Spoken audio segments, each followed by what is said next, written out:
Una, kalasin yan. Yan, tornilyo sa tagiliran. Yan. Yan.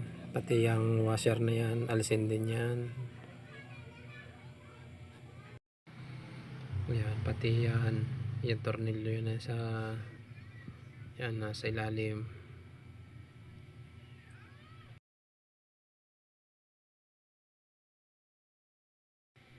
Tapos yan, yung yan, sa adjuster ng adjuster sa headlight para itaas at ibaba yung liwanag ng ilaw sa headlight.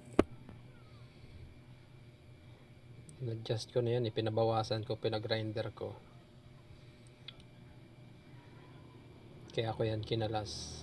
Ko yan, kung bigyan ko kayo ng update kung anong klase na nung kung mataas pa rin yung niya, headlight niya.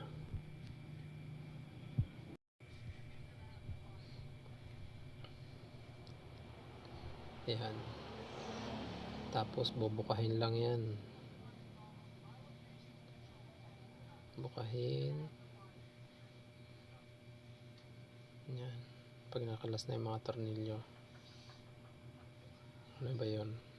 Ayun, yung dyan, naiwan pala isang washer. Yun, sinundot. Yan, buka. Yan. Dahan-dahan lang at baka maputol.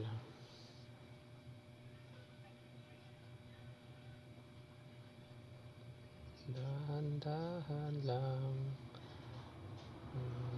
Medyo doon sa may padaanan niya doon sa gitna, hindi ko lang nakunan eh. Naka side stand, naka center stand, kaya umaangat.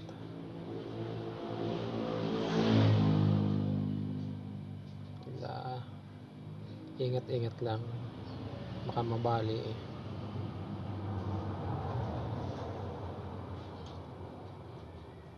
Yan, up, yan.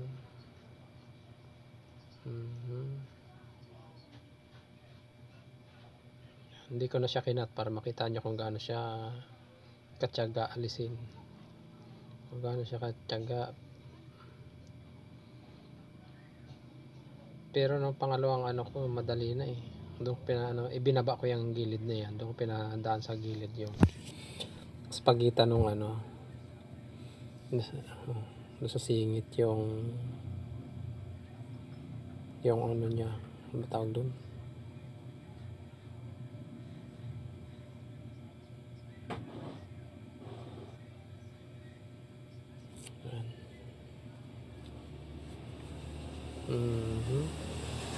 Tanggal na.